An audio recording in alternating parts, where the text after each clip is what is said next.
Well, let's see if we can remember how to do this. It's been a while. Hello, friend. I'm glad to have you with me today on this special holiday series on the Are You Safe 2 channel. My name's Todd, and I wish you a blessed and joyous season ahead. A few days before the big day, Christmas. But you know what? Christmas, to me, over the years, let's hope we don't spill over that eggnog. You know, Christmas isn't just one thing. It's a lot of things. It's it's not just a Christian holiday. It's a holiday for everybody. So no matter what your beliefs are, if it's a belief in nature or spiritual or religious or doctrinated, uh, Merry Christmas, Happy Holidays, Kwanzaa, Hanukkah. It's all part of embracing that change from winter and the dark days into the light ahead, new beginnings. So, over the next few episodes in this series, we're not only going to have some fun with some Lego projects. In this case, we're going to finish the Santa's sleigh as part of the Winter Village series. But I'm going to share with you some of my Christmas past, some ornaments that I've made and handed out over the years, so maybe some memories. And of course, because this is a safety channel, we'll have a little bit of a dynamic that you can use within your own company, should you choose. Now, there's always a madness to my methods. So we're going to start by taking a sip of our eggnog in my big holiday mug. And of course, there's probably more nog than egg, but I'm an adult. So I can. Let's hope we don't spill that, because that would really suck. We have our sugar cookies, and I made these earlier today, and they are delicious. The smell of fresh baked cookies. Boy, talk about bringing back some memories. As a kid, I remember sitting at the counter and Mom going, "Watching is helping," and it was so good. Let's see. Mmm. Oh my gosh. Oh my goodness. So good. Mm. Well, welcome, friend. I am glad that you joined me today. Amidst all the busyness of the holiday season, um, if you're rushing around, why? You've known this holiday's been coming for like a month or a year. So plan ahead. Don't rush around. Don't get yourself stressed out over something that really should be relaxing and enjoyable. Sometimes life gets us down, right? But hey, that is not what the holidays are about. It's lifting each other up, trying to lift ourselves up. And if you are by yourself, if you are in a situation where family is not immediately around, or friends, or maybe you've relocated to a new location and you're just trying to find your way. I've been there, done that. I understand totally what that means. So you have a friend here, not here. That's Merry Christmas, ha ha ha. But you have a friend who understands and who really cares. We all find ourselves in different situations. The holidays can be one of those where you can either go "Rah!" or take a deep breath and relax. So here is a few Christmas memories that I wanted to share with you. Um, Things that I have made and handed out. And to me, it's the gift giving can get, what's the word, consumerism? I don't know. But for a kid, you tend to get into that mindset, oh, toys, and it's, God, that's awesome. As an adult, to be appreciated, to receive something from somebody else shows appreciation. It shows thanks. And I have made these various ornaments as a way to show my appreciation to family, to friends, people I've worked with. In 1997, I relocated for the very first time to Texas. And so this ornament here says, ho, ho, ho, y'all. And, ooh, nice. You music majors out there, is that what, C major, C minor, F sharp? Anyway, you'll be able to pick that up. But I relocated for the first time away from home. 1996, that Christmas, I had already locked in a position promotion with the current company I was working with at the time. And they were moving me down from Chicago to Houston, Texas. So in 1997, I was like, oh my gosh, I've got a new location, making new friends. And some of you watching this, Merry Christmas, y'all, in the Lone Star State. Thank you for appreciating friendship. And all the miles may be between us, the friendship's always there.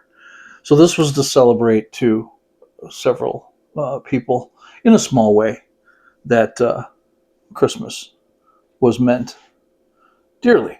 And my thanks, my appreciation to them, and not expecting anything in return. That's the other thing about Christmas is, you give to get. You ever hear that phrase? You give something to get something. Well, that's not always the case.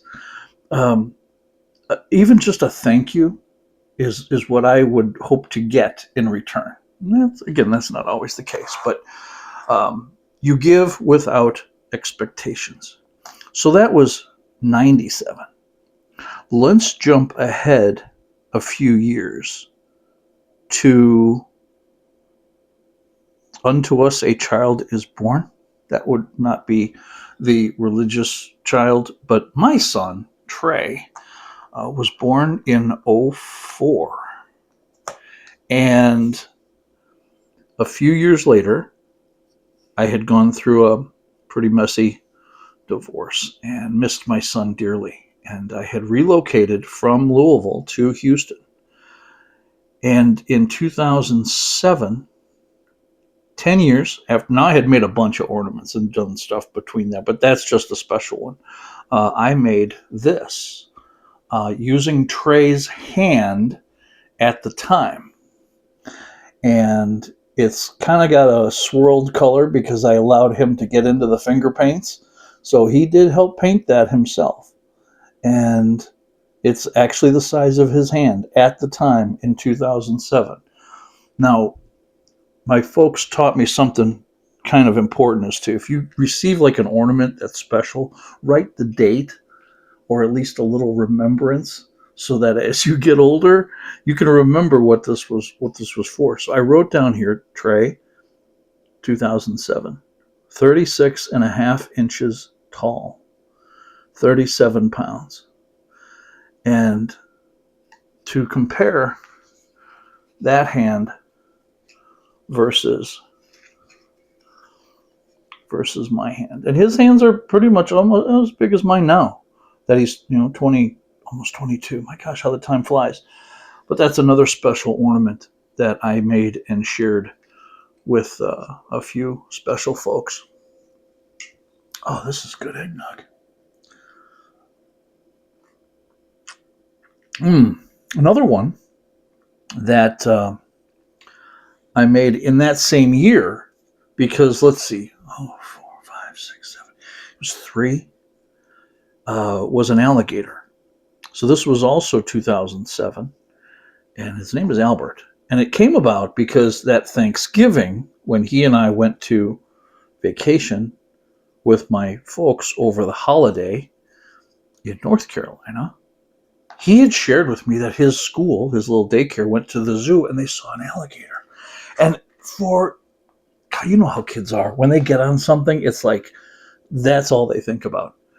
Daddy, we saw an alligator. Daddy, I saw an alligator. Dad, the alligator was so cool. Daddy, tell me a story about an alligator.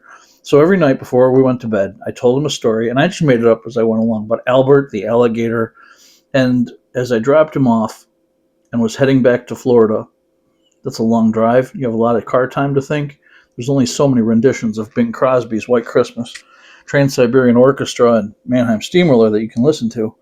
When I started thinking, well, I could maybe do a story and maybe write a little book. about Albert the alligator who saved Christmas. So that's Albert. And a little wooden, again, these are wood.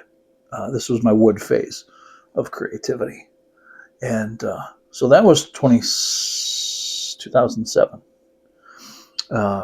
Living in Florida brings you many inspirations for beachy themed, and I happen to have turned 40. There's a song by Jimmy Buffett, who was born on Christmas Day, by the way, if you did not know that already. There's a song called A Pirate Looks at 40. So that year, in 2009, I decided to do A Pirate Looks at Christmas. And again, made a bunch of these and handed them out to is a quiet, silent homage to my turning a milestone, uh, and also to Jimmy Buffett and Florida. Now, there's a lighthouse on Hilton Head Island, and Hilton Head has a very special memory for myself, for Trey, for many members of my family. In going there year after year, spending time, and family's important, uh, especially if you live remotely and only have a chance to see them a few times a year. So on the island is a famous lighthouse, and I happen to have seen a pre-made lighthouse in the colors. So what I did is I added snowman and glitter and Christmas and glitter and crafts. Oh my gosh, yikes! It's a laughable story. It's just laughable when you combine um, glue and glitter and anyway. So this was a one that I had done in 2010. Yep, Christmas 2010, as a way to remember those many memories, those many trips to Hilton Head Island, and the times we shared as family. Lastly, and this does also made out of wood, but I added a few accoutrements. 2011, which was Jimmy, a parrot. So I added some Christmas lights, most of which have fallen off and gotten vacuumed up. But it's a string of Christmas lights around a wooden parrot. And again, living in Florida at the time. 2011 was another amazing memory-filled year. I had gotten involved in theater outside of work, had done some amazing stuff with work, but also was feeling those pains of, God, I miss my son. And the drives from Tampa to Louisville, Louisville to North Carolina, spending time with family, and then return. North Carolina, back to Kentucky, from Kentucky back to Florida. It wears on you after a while. And after 4 years, 5 years, let's see, 2007, call it that as a full year, 8, 9, 10, 11, yeah, and 12. It took its toll, and it was time to make some changes. It seems like, looking back over all of my career, changes happen about every 5 to 7 years, and it takes its toll mentally, physically, losing the vision. If you've seen this video or this channel because of the Christmas letter, welcome and thank you. I am glad to have you here. Please feel free to subscribe if you'd like to get other episodes in this holiday series. And where this is going to go, I will share with you that in an upcoming episode. But let's build this Santa's sleigh. How about another cookie? Yes, we shall.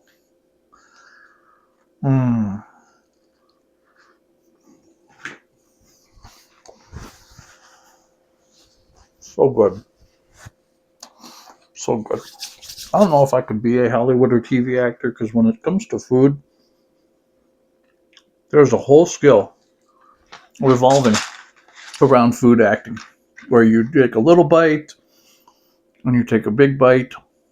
They have a little spit bucket between takes, because if you're doing 10, 20, 30 takes in a scene, it fills up quite a bit.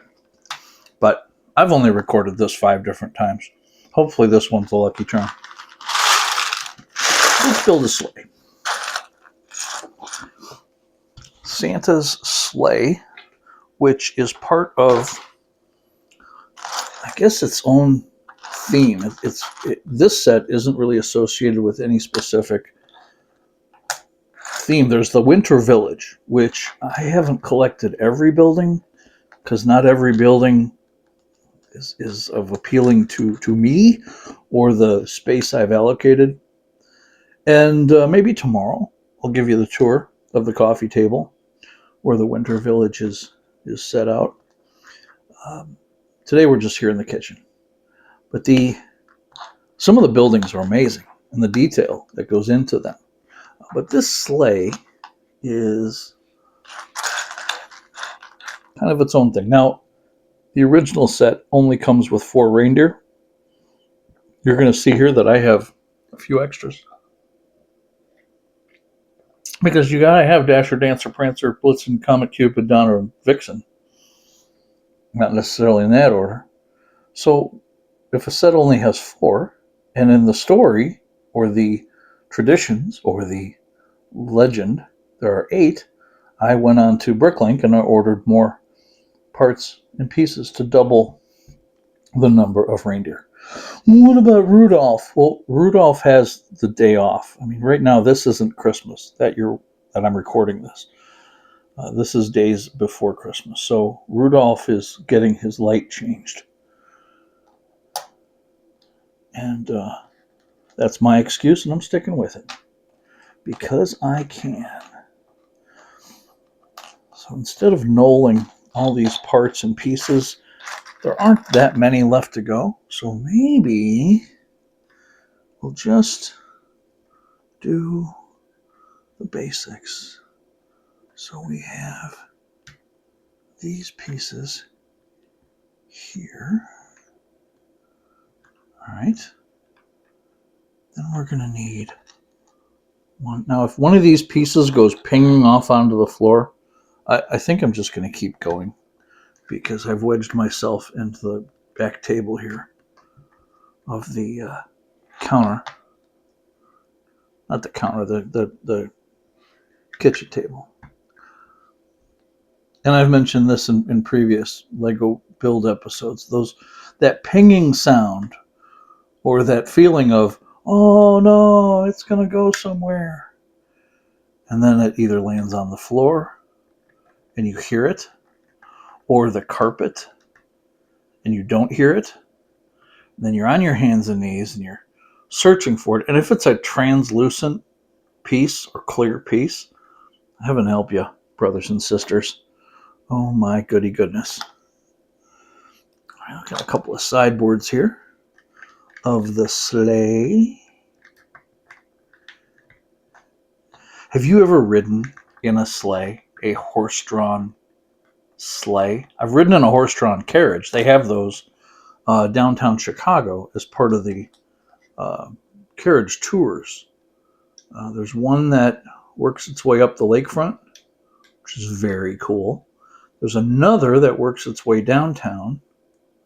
I used to think of myself as a romantic and actually took a date on one of those carriage tours.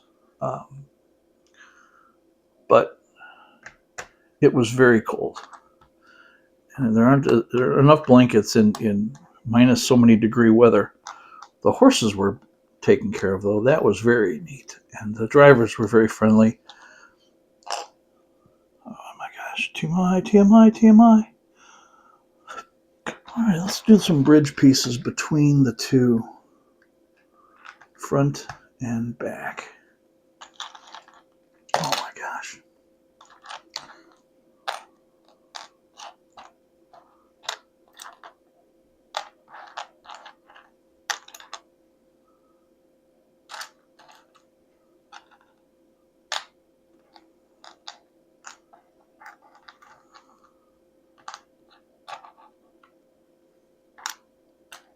There it is.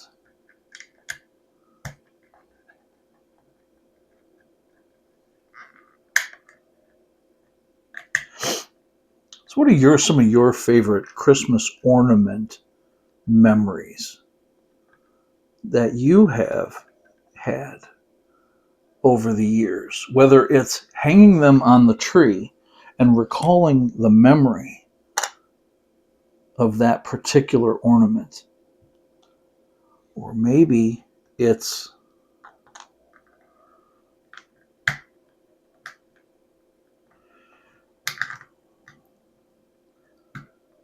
the an ornament that celebrates something in that particular year, which is very popular. And in my family, we tend to do that. Maybe somebody had a birth of a child, so there's an ornament to commemorate that event. Or maybe there's a special anniversary. In this case, I know two people who have enjoyed celebrating their 60th year. Actually, I know a bunch of people that have had anniversaries this year. But two couples in particular, my aunt and uncle, my mom's sister, and my aunt and uncle, and my mom and dad, and 60 years. Now, wait a second, Todd. Is that, if the math is correct, they're both couples celebrated 60 years this year? Yes. And does that mean that they were both married in the same year? Why, also yes. Boy, you are very good, astute viewer. I commend you for your math skills. So yes, can you imagine what my grandmother and grandfather, my Nana and Papa, had to do in 1 year? Both of their daughters were getting married. Ah, and for some weird reason, I thought it would be neat to do the same thing. However, I screwed up. Uh, my sister was getting married, and I thought I could, maybe, carry on. It was a silly notion. I should not have gone through with it, and it didn't amount to much, except for a wonderful little boy named Trey, who's now a big boy named Trey, turning 22 in February. I said I wasn't going to knoll these pieces or separate them. Knolling in the technical terms, or separating them in the non-technical terms. But it just does make a little bit of an easier difference in finding them for speed. All right, where are we at here? We got those. We've got the two clips here in the back and a flat tile. We got one clip. We need one more clip piece. And it's there.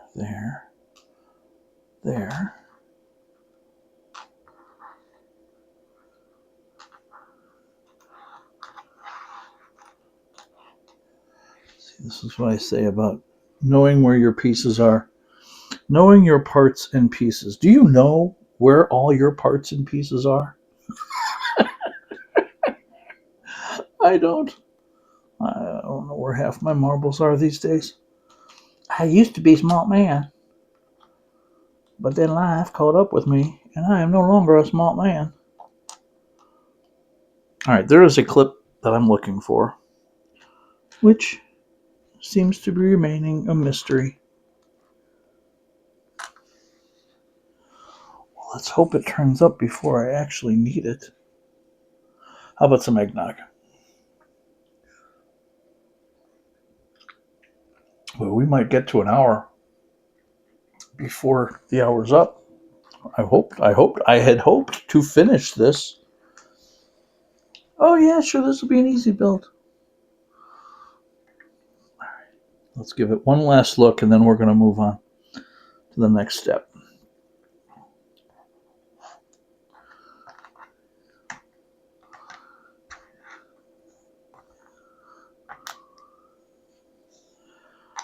You ever get an earworm around this time of year? It's a song that plays in your head over and over and over again and again. And it just can't get it out of your head. And this particular one is the Don't They Know It's Christmas, which was inspired by the famines in Africa. And so a number of professional singers got together and I found it. Recorded a song, and then it became a huge, popular hit. And it was such a hit that in America, American recording artists decided to do the same thing. But the Do They Know It's Christmas has a great melody. It says a lot about who we are as human beings and how our culture is defined by how we take care of of others. Let's see there. Let's go to the next step here. All right, we've got that.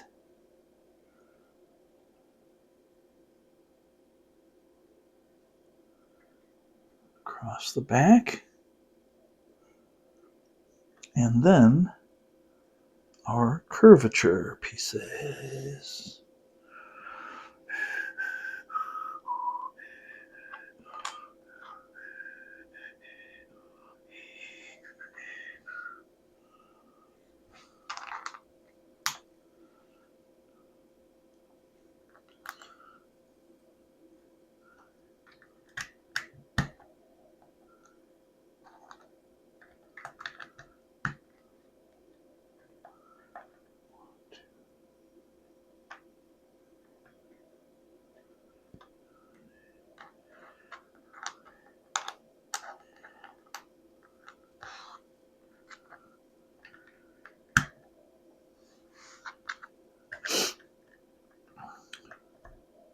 Speaking of ornaments, let's go back to that.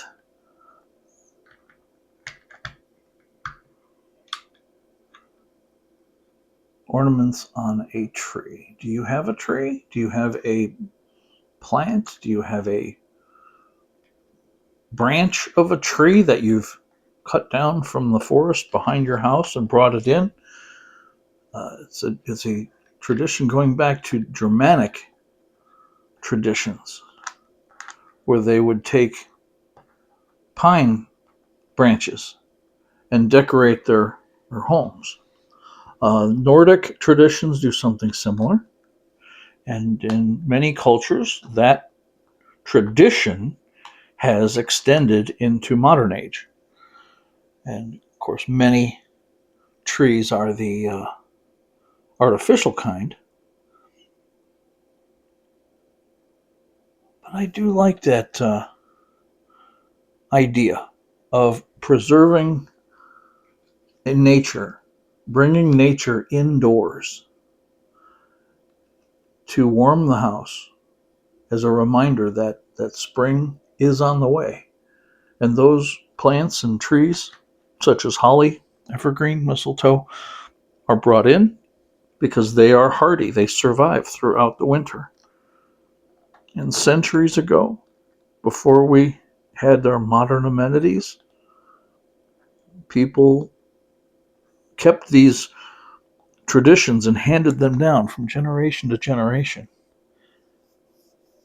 We now know that the sun will come up tomorrow, that there are seasons of the year, summer solstice, in that winter will end. But back in the day, before the scientific method, people wondered, well, how are we going to get through a harsh winter? So let's make what we can out of the most of what we have. Boy, that'd be a great t-shirt. Anybody who has access to a t-shirt company out there, you are free to use that as ideas.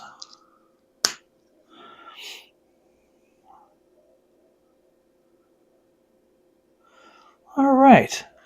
I think we're making progress. Slowly but surely.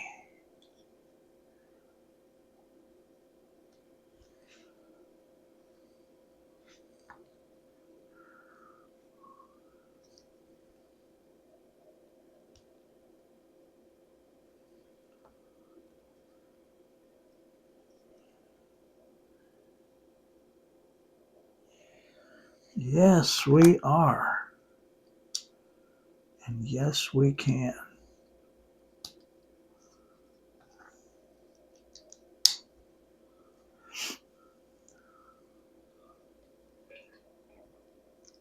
If you're sipping along with me, in fact, next episode, I'll try to remember that. We'll play a little game.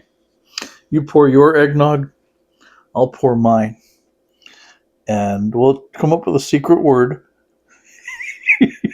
Every time I say the secret word, we have to take a sip. Okay, so if you'll see the back of the sleigh here has a gap, that fits in a little shelf for the back of the sleigh. And, duh. There we go. And, that's where the secret glove compartment, maybe, where the special packages are put. Oh my gosh. I loved every year my dad would get my mom something sparkly. And the look on her face was like, oh my gosh, this is precious. Absolutely wonderful. And it wasn't, huge deal. It's the thought that counts.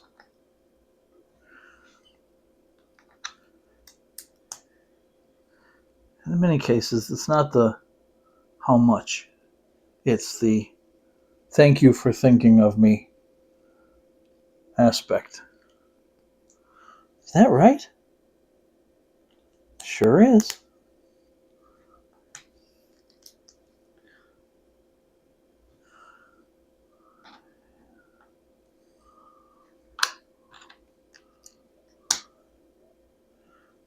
All right. Uh-huh, uh-huh, uh-huh. Uh-huh, uh-huh, uh-huh, uh-huh, uh-huh.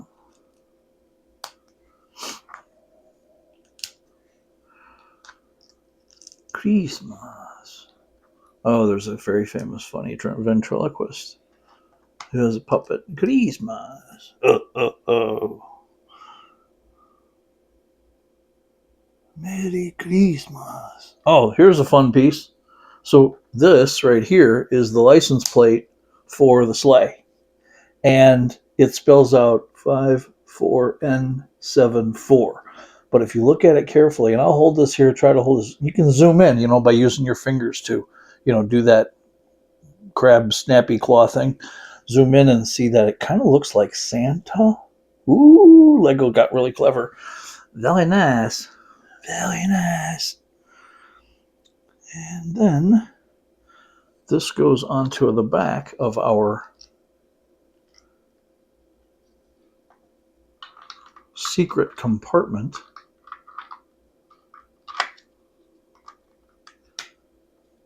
Like so. So now you have a nice, easy way to take that special secret compartment for Santa's special gifts. Hey, okay, I don't know if you did this as a kid, if your mom or dad taught you this as a kid, but the sleeve of your winter jacket, your parka, your big coat, the sleeve is where you hide your gloves. So you take off your gloves, you set them aside, then you take your jacket off, you pick your gloves up again, and you slip them into the sleeve of your jacket. That's your secret compartment. So you don't lose your gloves. How many times have we had to go to the store because Todd lost his gloves? So use your secret compartment. Okay, Mom. We got a bench seat. A bench seat in the front of the sleigh. All right, let's see. What else we got here? Oh, the monitor. So we have this piece and then the radar screen, which is a sticker. Not a whole lot of stickers on this set. Pre-applied because the previous owner pre-applied them. And I just find stickers a royal pain, especially with limited vision. So this is the antenna array, the radar screen on Santa's sleigh, because, he's Santa and has modern, nifty technology at his disposal, thanks to the smart of the elves. Elves are smart. They're very smart. They may be small in stature, but there are people in the world who are small in stature. I know several folks who are under 5 feet tall. And I tell you, they got big hearts, big personalities, and a dynamic force to be reckoned with. So do not judge a book by its cover. Let's see, where did I put that antenna array? Oh, here it is. And that is going to go on top like so.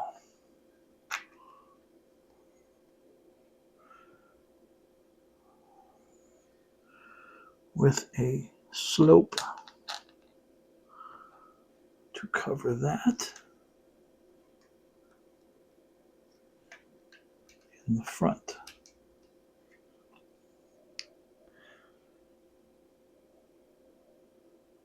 Oh, here's a fun part of the build process. The little clips.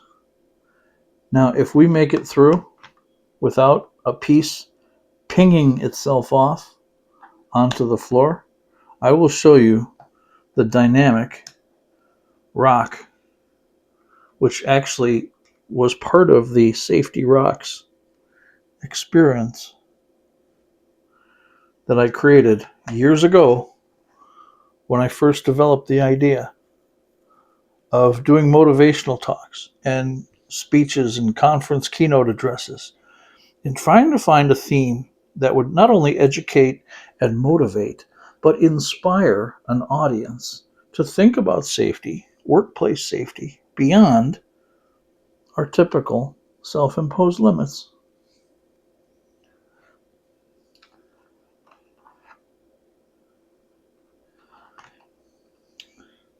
So with Are You Safe Too, that stands for Are You Safe Also.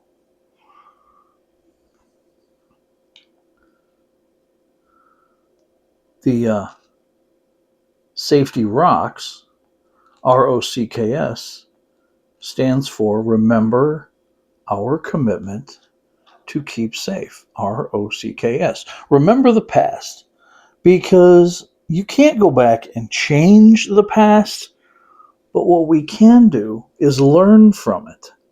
We can learn from our mistakes in the hopes that we don't make those same mistakes again. So remembering is a very important part of an effective safety program. The other middle part, our commitment, the OC of Safety R.O.C.K.S, R-O-C-K-S, our commitment looks at planning for the present, today.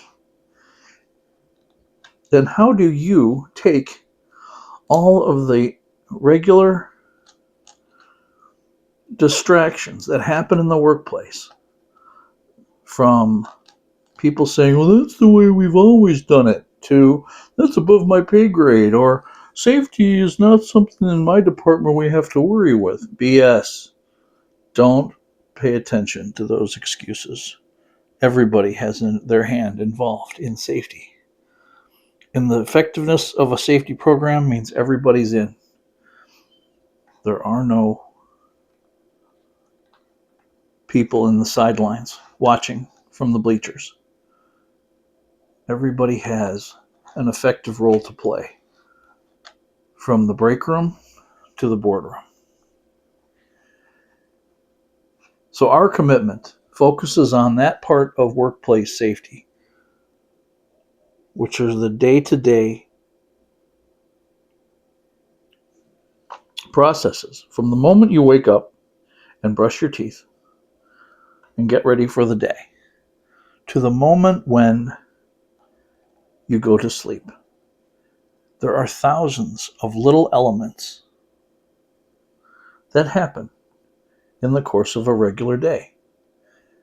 And if a distraction happens, it can cause undue, expensive costs, or even injury, or even worse, fatality. And I am of the camp that believes firmly that accidents can be prevented. I think 99.99% of accidents can be prevented.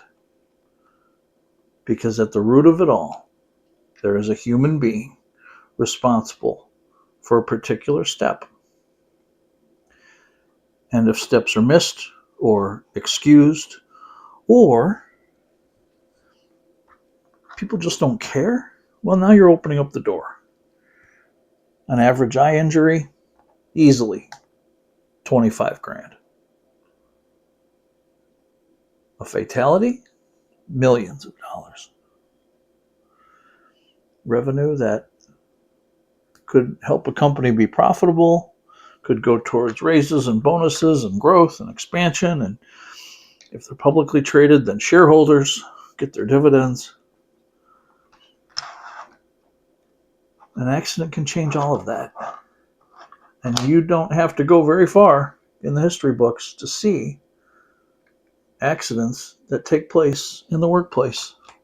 And for the last 30 plus years, I have been a part of watching how a corporate economy can fluctuate from a good safety program that prevents accidents and saves lives to one that goes south like Sherman.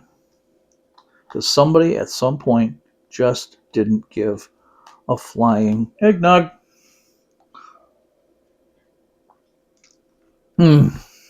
Tasty. Secret compartment. We are getting close to the very end here, folks. This is exciting.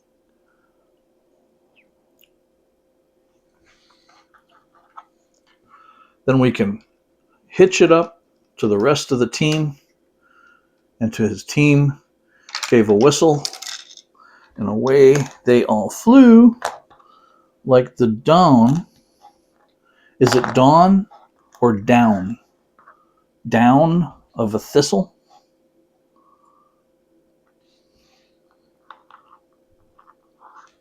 I've grown up both in Yankee territory and Southern territory and redneck territory. So I'm not sure which is the appropriate pronunciation. Depending on the culture of where you live, you make that call. Let me know in the comments. I'm going to keep building. Let's see. That goes there. Press those down.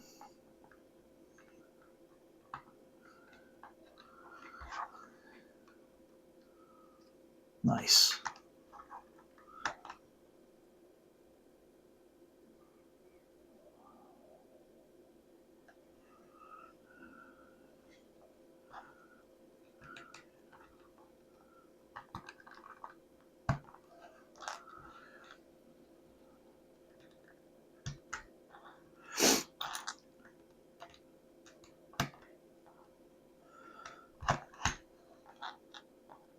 So we have Christmas.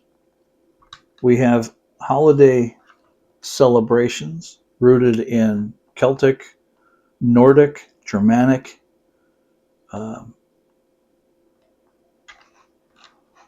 European traditions or cultural evolutions. How do you choose to celebrate with your family? What about food? There's something cool about Christmas food. And again, going back to when a culture hunkered down in the snow and they were eating root vegetables and on occasional protein, they would celebrate that winter solstice, that changing of the seasons, when it no longer stays dark at night but gets a little bit lighter, with food. Food, for lack of a better word, is fuel.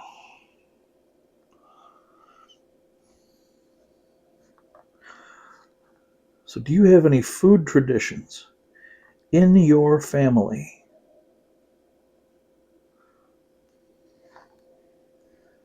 that you have enjoyed over the years? Mince pie? Anybody here have a shout out for mince pie? Let's see, that's going to go there. Then we're going to put these on the end. Lutefisk, anybody try that? Do you dare? Do you dare? Nordic traditions. Going to college in Minnesota and spending a number of years up there, I've had a chance to try it. And frankly, kind of gross. But if somebody says, eat this or you're going to not make it through the winter, yeah, what are your choices? Yeah, okay. Oh, yeah. Pass me some of Olaf's Lutefisk. Ja, hater, don't you know? Herring. Now there's my fish of choice. Smoked salmon? Yeah. Oh, cookie time. My Uncle Ernie.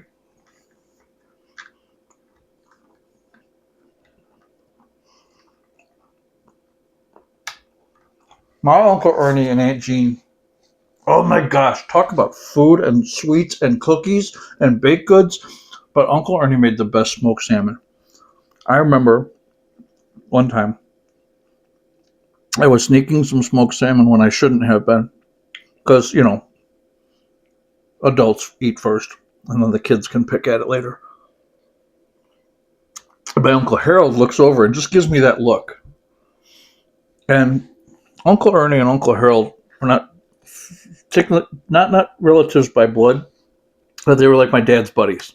And so we'd always hang out and do holidays and rotate between the houses. And Uncle Harold just gave me this look. And I was, 6, 7? Before my sister was born. And it was this look of like, I'm not going to say anything because you're cute, but save some smoked salmon for the rest of us. It was one of those stern, but with a smile and a little like the corner of his mouth went up, kind of like, yeah. It was just awesome. Hey, look at that. We've got a sleigh. We've got a sleigh. Let's hitch this up to the team. And, oh my gosh, there's 2 pieces left over. There's always pieces left over. How are there pieces left over? How, brown cow. You know what? I'm not going to worry about that. I'm sure they're there for a purpose. But let's not mix those up with the cookies. And you know what's going to happen? I'll tell you this. And we're going to wrap this up here pretty soon. I'm going to take this tablecloth, which is actually a towel, and I'm going to take it off the table. And these 2 little tiny 1 by 1 round pieces are going to go flying off. And I'm going to hear them hit the floor. And I'm going to be on my hands and knees with a paper towel trying to pick them up. I'll probably create a clean spot, which means this weekend. Part of my typical cleaning routine is washing the kitchen, making sure that the floors are done. Hey, so let's hitch this up. We have reindeer. We have a sleigh. We have a sleigh. We have a sleigh. Let's get sleighed. Which sounds dirty, but it really isn't. get slayed. All right. Hey, t-shirt idea. Anybody out there who owns a t-shirt company, you have my permission. As long as $1 of every t-shirt goes to the MicroWorks Foundation. There, I've said it. Every idea for a t-shirt that I've come up with, I've always tried to encourage that person to go ahead, make $1 million, but donate $1 out of every t-shirt to the MicroWorks Foundation, and that is a scholarship program. The foundation's set up to allow people a chance to get trade skill jobs, an industry, a field of work that is sorely lacking in this country. We need more job. We have the jobs. We just don't have the people with the technical knowledge. So Micro, through his celebrity and fame, created a foundation that awards scholarships for the trade skills. All right, one more thing before we go. I talked about the R.O.C.K.S philosophy. R, remember, learning from the past, learning from our mistakes. Because you can't change the past, but you can learn from them. We'll touch on the O.C. and the K.S. in later episodes, but this one is the dynamic that I've used for many times. Now, typically, all three parts of this dynamic run together, but we're only going to do the first part, the remembering part. I weave R.O.C.K.S and the thought of R.O.C.K.S through my keynote address. And if you're ever near a pond or a lake and you skip rocks across a pond, you know, when it strikes the surface, and it skips across the surface of a pond, it makes a ripple effect. Well, in many ways, that's how we are in viewing our safety program at our companies.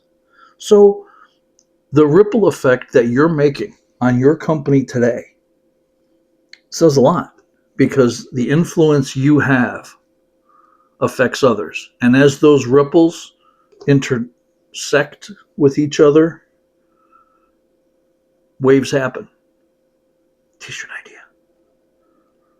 And you shouldn't throw stones if you live in a glass house. We don't throw stones during my keynote address. But if you think about remembering as the big rocks in your life, imagine this jar. This was an old mayonnaise jar. And if you fill it with rocks, each one of these represents a big moment in your life that you remember. Now, we don't remember when we're born, but we're all here. Hello. What about the first time you rode a bike, or the first time you fell off of a bike? What about the first time you broke something and got in trouble for it? You remember that incident. And slowly over time, the first time you drove a car, or the first time you wrecked a car, your first date, or your wedding, or the birth of a child. Those are big moments in your life, moments that you remember, moments that will never forget because they impact you to your core. Maybe it's the loss of a loved one. Maybe it's something on the news that affected you deeply. For instance, 9/11, the Twin Towers collapsing from the bombing attack, or the plane that crashed into the Pentagon, or the other plane that crashed into the open field in Pennsylvania, the Challenger explosion, the Deepwater Horizon. And in a workplace safety career that I've had over 3 decades, I have been part or parcel to hearing about many accidents that take place in the workplace where people are hurt and lives are lost. Most recently, the UPS crash, the mess at UPS here in Louisville at the Worldport. Oh my gosh. I mean, it affected people, processes, operations to its core. And so all these memories, these big memories that you have that are part of your life, stay with you. Sometimes they weigh you down. But it's who you are. It makes up who you are as a person. And you can't forget those. Now, there's another element of this in the next episode, which talks about our commitment, the OC part of Safety Rocks. But for now, I want to leave you with you're made up of many, many memories. And we have to remember those that have affected us to move on. If mistakes are made, we can remember those so we don't make those again, because accidents are expensive. I can't go to the moon, and I was not around for Apollo 1, but I can read about it. And I've talked to people at Mission Control and within NASA who were part of the Mercury, Gemini, and Apollo space program, who worked at the time, who knew the 3 astronauts that were killed in Apollo 1. And to hear them relate that story reminds me that there are memories that we have that will affect us, that imbue within us, that are part of our core. So I leave you with this and tune in for the next one as we continue our holiday special with Safety R.O.C.K.S. R-O-C-K-S. Remember our commitment to keep safe. Here is today. We've built a Santa's sleigh. Oh my gosh, we didn't add people. All right, real quick. Addendum, 5 minutes. We need to add people to this sleigh. Let's add Emperor Palpatine. And Emperor Palpatine is wearing a holiday sweater with the Death Star on it. He's holding a mug. It happens to look very similar to my mug. My big holiday, gigantic mug. So tasty. So we're going to put him in the sleigh. We need a driver. Now, who drives Santa's sleigh? Santa? Not today. Not today. Today, it's going to be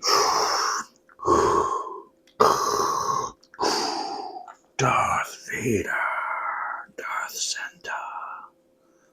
Oh my gosh, there is a hilarious comedian named Eddie Izzard who does a whole parody of the cantina, the lunch counter on the Death Star. And it is a riot, an absolute riot. I think I laughed so hard I nearly peed my pants. So we had Darth Vader, and his face, he's smiling. Look at that. He's got a little cape. He's got little white gloves, red sleeves, his hat. So we're going to put him here in the driver's seat. Now, who else should we have? Who sits next to Santa in the sleigh? Is it an elf? Not today. Today, we're going to have his son, Luke Skywalker. I'm a Jedi, like my father before me. But this isn't just any Jedi. It is a Luke Skywalker in his beach attire. Surfer Luke, Beach Luke. And so he's got a beard. He's got a little talisman. Looks like very similar to the one that he gave Padme. No, wait. His dad, Anakin, gave Padme the amulet. How did Lego Beach Luke get it? I don't know. We got to give him some cool hair. So he's got kind of a long mullet going on here. And he too is going to be sipping a beverage. So we'll put that in his. Is Luke left-handed or right-handed? It's a good question. And in the Lego community, many times a minifigure is made from a real character, such as Darth Vader, Obi-Wan Kenobi, Luke Skywalker, or Tony Stark, or any number of minifigures in the themed community. But when you're making up your own minifigure, and I'm going to do that, note to self, bring out the set that I made where I put my family members in their holiday attire. So Luke's going to be sitting down next to his dad in the sleigh. Oh, if there's one memory I could have with my dad, it's going fishing in Canada. in the year 2000. That was a great week. He and I and fishing. And fishing with my dad. Thanks, Dad. Great memory. Now we have one more Santa-esque-ish character, and that's the reindeer wrangler. And so, since we've got a little Star Wars theme going on, let's make it Darth Maul. We'll say it's Darth Rudolph, because he's not going to wear his fancy crown. He's going to wear a Santa hat. And he's going to be carrying, instead of his double-edged lightsaber, let's give him a carrot. Oh, come on. Look at that. Nice. So we have our reindeer wrangler.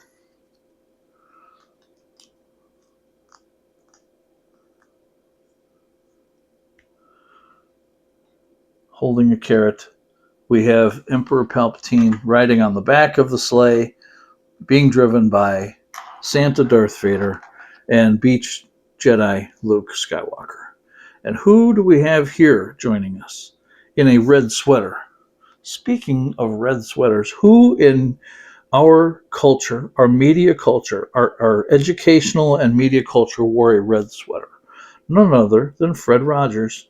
And I happen to have a Lego minifigure of Mr. Rogers.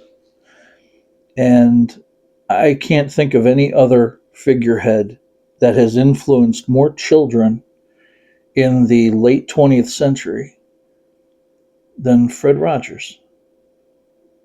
And his ability to be kind, to share stories, and to really teach without teaching was an on-screen presence, but also off-screen. And if there was ever a day or age or culture where we needed a Fred Rogers, I think it's now.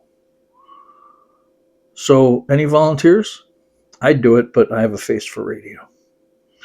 So there we have it. We have some ornaments over the years. We have some fun, and we've learned a few things today or two. Thanks for joining me today. Tune in for the next episode where we will touch on the second part of the R.O.C.K.S philosophy, our commitment, and maybe do some building and maybe share some ornament history or joke around, and certainly finishing off the rest of our eggnog and more of these delicious sugar cookies. My name's Todd, your personal workplace safety professional, wishing you a wonderful evening. Sleep well. Don't text and drive. Eat your vegetables. And watching is helping. Thank you. We'll see you next time.